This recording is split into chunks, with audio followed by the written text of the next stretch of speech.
Hi,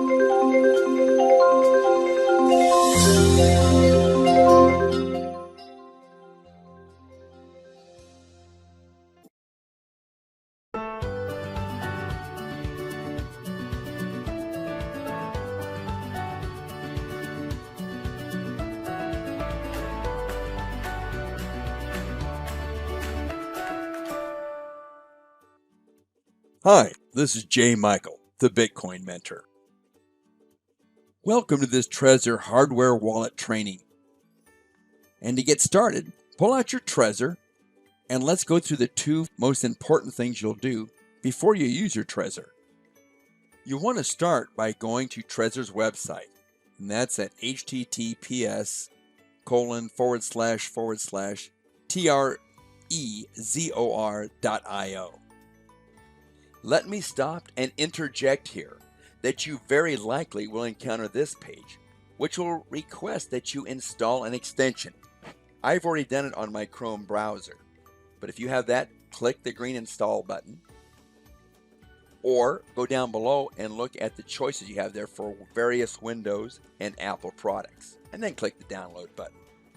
And then follow the instructions for your particular device installation. Now let's get back to the Trezor website. Once there, we can begin. And you'll see this page. Let's plug in the Trezor into your computer.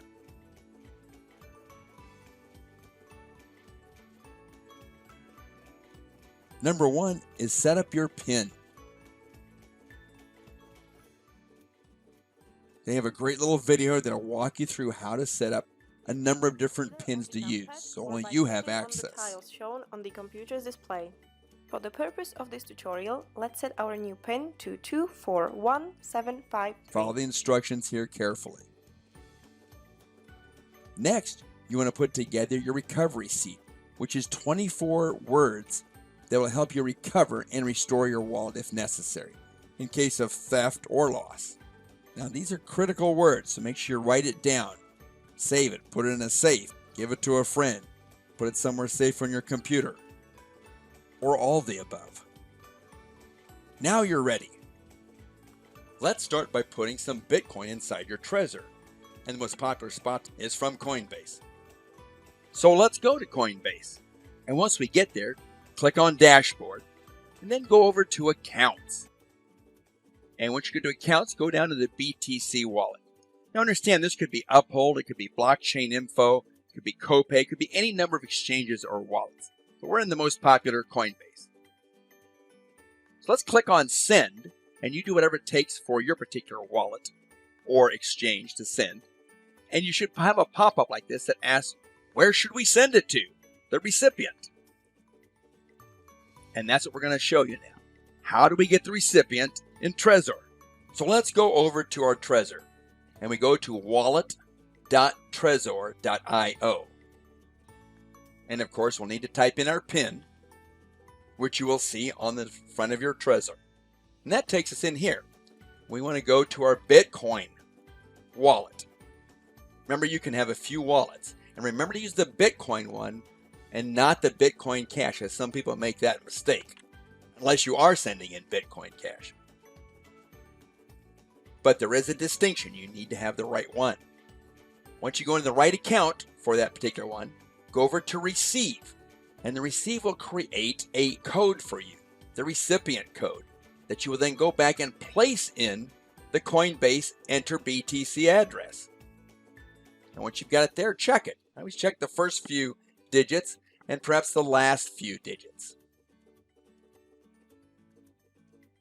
Check those two. They stand up. Good. We're good to go.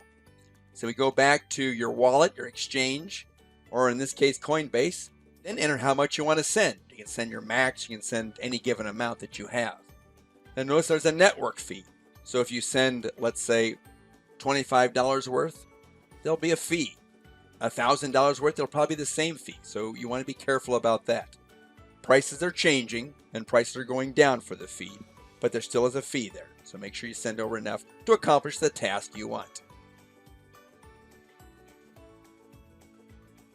Now next you want to look at using two-step verification, or 2FA, two-factor authorization. In this case, you may be using the Google one. It changes every few seconds, approximately 30 seconds. Put in that code and confirm, and guess what? Your transaction is on the way. It'll tell you how much you sent to an external address, which happens to be your Trezor. It's headed over. And you can look in transaction, you can see, oh, there it is. It's here. Notice though it's unconfirmed. You need a few more confirmations, between 3 and 8. And you've just funded your Trezor with some Bitcoin from Coinbase. Congratulations. So now let's reverse the process. Let's take a cryptocurrency from your Trezor, in this case we use Bitcoin, and send it out to an exchange or a wallet. And again, we'll use Coinbase because that's the most popular one. So what do you do first? We go into your exchange or wallet and prepare it to receive the Bitcoin. And you do that by getting its address that you're sending it to. So you go here and click on Receive in your Bitcoin address in Coinbase, and up will pop your QR code and your public key or address. So now you want to copy this address here, the 1DM Geord, and we're going to take it over to our Trezor.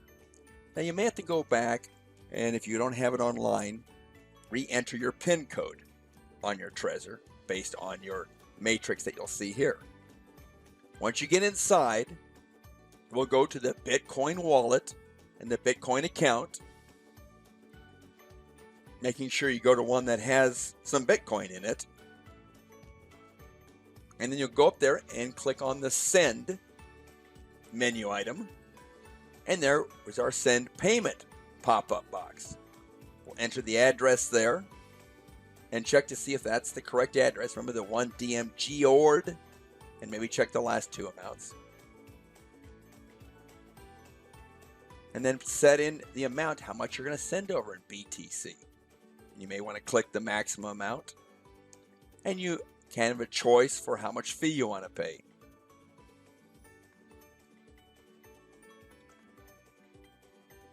When you're happy with that, click the Send button, which is the green button right here.